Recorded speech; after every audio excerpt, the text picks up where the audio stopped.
Okay guys, welcome back. We are at the last unit here of Chapter 1. This is where we're going to talk about Gestalt psychology. So our objective for this particular bit is to describe Gestalt psychology, what it is and how it's used today in our everyday life, and to provide some examples that we ourselves have seen.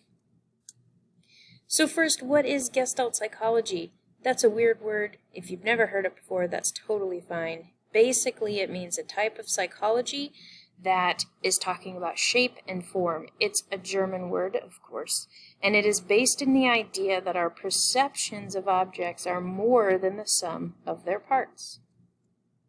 So we're going to go ahead and watch this particular video.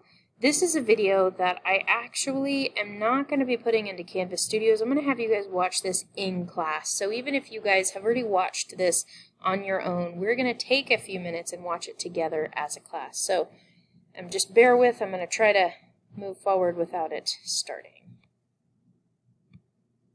When looking at this, what's So after we've watched that video as a class, we're going to go through a bunch of different images. Now before we hop through these different images, I want to explain to you your brain is a cheater. By that I mean it likes to make sense out of stuff that it doesn't necessarily understand.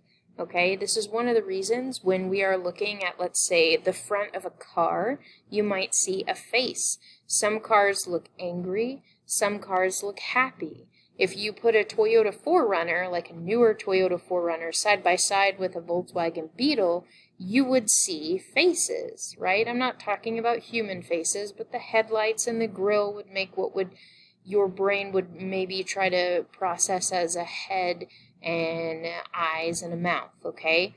The 4Runner looks kind of mean, and the Volkswagen looks kind of doofy and funny. So here, you can actually see different shapes. I mean, how many of you see three people here, right? You've got a person here, you've got a person here, and a person here. Now, this, in fact, is not an image of people. These are just different shapes that have been put together to create this illusion.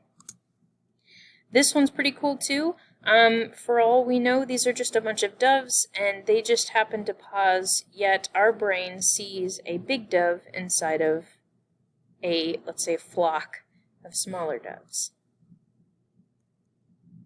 Now what is this? It is a soccer ball. But is it really a soccer ball? The concept of Gestalt psychology is telling us that our brain is trying to fill in the blanks. So your brain is drawing sides to these pieces, these shapes, creating a circle, creating a ball, okay? And we just know that these particular types of shapes are found on soccer balls. So it's trying to take all the parts together to create a meaningful whole. Here's a really good example, very famous example. We've got a vase and some faces, okay? But are we really looking at a vase, or are we really looking at faces? If you look at this image and you move your eyes slowly back and forth, you might start to notice that your brain's almost fighting with each other, or like fighting with itself, saying, I can only see one image at a time. Am I looking at a vase, or am I looking at two faces? What am I looking at? Okay, I struggle with this one. My brain fights itself, and I can't actually see both images at the same time. I love this one. Is it a bunny, or is it a duck? Is it a bunny, right? Nose, eye, and its ears, or is it a duck, or some sort of bird? You've got a head, eye, and then a beak. You might even see what looks to be a little bit of a tongue here. Okay, so again, your brain is taking these pieces, these parts that look familiar to it, and making some sort of meaningful whole. Well, it does look like a duck and a bunny. This one's a little more difficult to see. If you look and your brain traces the shapes, it might look like a jaguar or a cheetah, right? But in fact, these are just blotches and different splatters of paint that have come together. Okay, so again, your brain is taking all of these different pieces, trying to make sense out of it, and making it into something that maybe makes sense to it. I love this picture. This one I will never forget. I saw this when I was in college, when I was in my psych class, but there's so much going on here. You've got this old man's face. Within the old man's face, you've got some sort of maybe tree here. This is an archway, so leading out to some sort of other place. You've got the old man standing here, which makes up the nose, okay, and part of the cheek, and his shirt makes up the mustache, all right? You've got a woman here holding a child. She makes up the ear, okay, and part of the man's shoulder. You can even see the shadows on the ground here on these cobblestones kind of depict sort of his back and maybe, arm or chest. And this dog here, if you really look at it, it kind of looks like he's holding on to a jacket. Like the dog's legs are his hands, right? His fingers. And other stuff that people miss, look right here. Do you see this profile right here of this woman in this kind of grass or sort of overgrown, and it leads to another profile of a woman. But are they actually there? And if you look even further, you can see a face here, right in the sky. So again, your brain is taking all of these confusing pieces and making some sort of meaningful whole out of them that makes sense to it. This one's a new one for me. I actually found this one this summer creating this presentation. I've never seen this one before, and I thought it was so cool.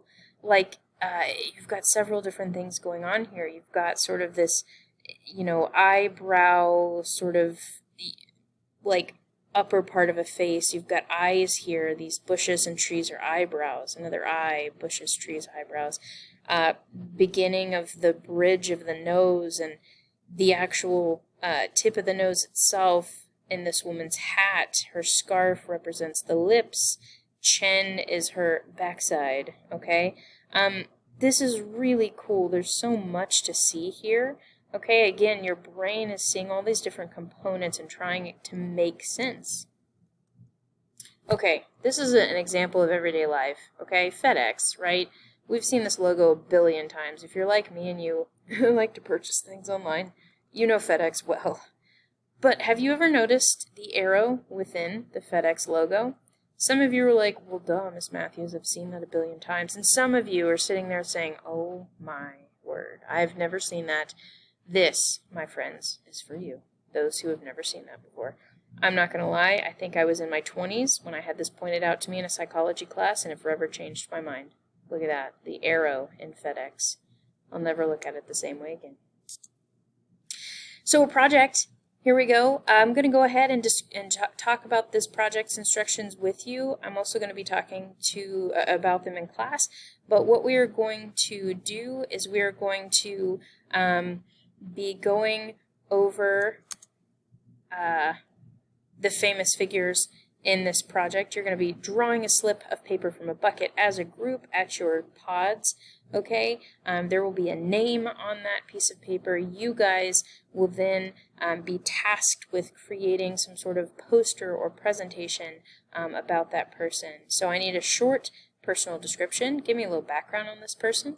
Okay, what did they contribute to the world of psychology? Was it like Pavlov with his classical conditioning, Skinner with his operant conditioning, Freud with his psychoanalysis?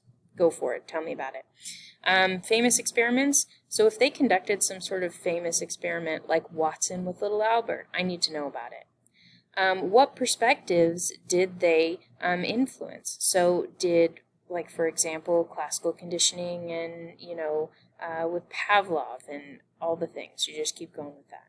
How does their work impact your personal life? Okay, guys, their work does matter. I described, for example, in great detail when I talked about Skinner, about how all the things he's done has, impacted the way you shop, right? Rewarding you for shopping somewhere. Piaget, understanding how the mind works in order to allow teachers to teach, different things like that. Must include images. Printed is okay. I need some reference images. I would like some to be hand-drawn if possible. Must use color on the poster. Make it snappy. Okay? So this is the very end of our presentation. I hope to just kind of help you guys out. We're going to explain this also in class, so I will talk to you later.